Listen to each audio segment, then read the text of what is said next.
Hello everyone, just wanted to make this quick video about the difference between IB, higher level, and standard level maths. And people really get confused between what the difference is and what kind of things are involved.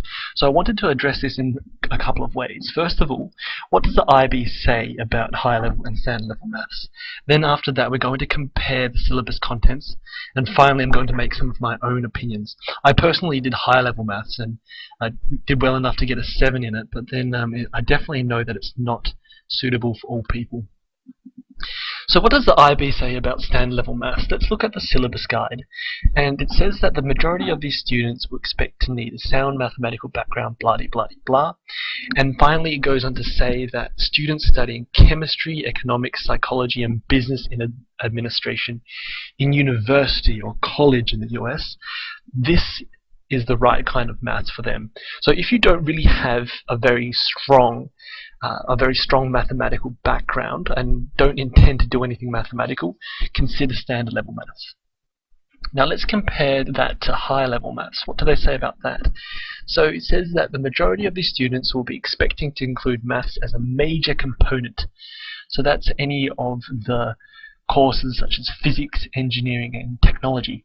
Alternatively, anyone who has a strong interest in mathematics and enjoys meeting its challenges should consider this one as well. So personally, I did high-level maths, and I'm doing medicine right now. And the only reason why I did high-level maths was because I really enjoyed it.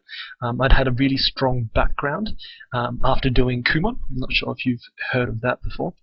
And yeah, like the preparation that I got from Kumon was enough to let me do well in high-level maths.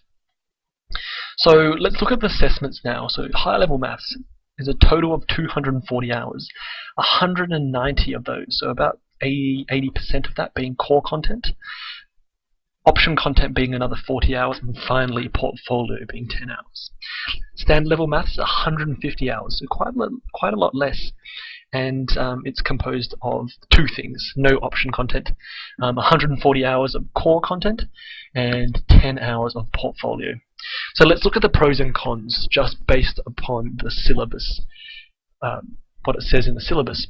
So the cons, let's look at that first. So high level maths has 60% more hours. So it's almost like taking another 0.6 of a subject. It's quite a lot. So it's 50 more hours of core content, and of course you have the 40 additional hours of option content, which is the standard level side of it just does not have.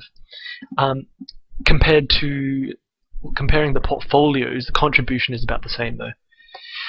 Pros, only one real pro, that the high level maths has a much lower cutoff. If you look at my other video, the cutoff for high level maths for a 7 was 77%, compared to 88%, I believe, for standard level. So just have a look at that video again. That'll give you a better idea. So yeah, so just in final, I guess the last thing that I wanted to say was that high level maths is not for everyone. You want to consider doing it if you're fairly decent at maths. And also if you feel like you would have a good chance of getting a 7. At the same time, people who start off doing high-level maths, lots of them do drop down, so don't feel like it's the be-all and end-all. So if you've got any more questions, feel free to subscribe or comment on these. Thank you very much.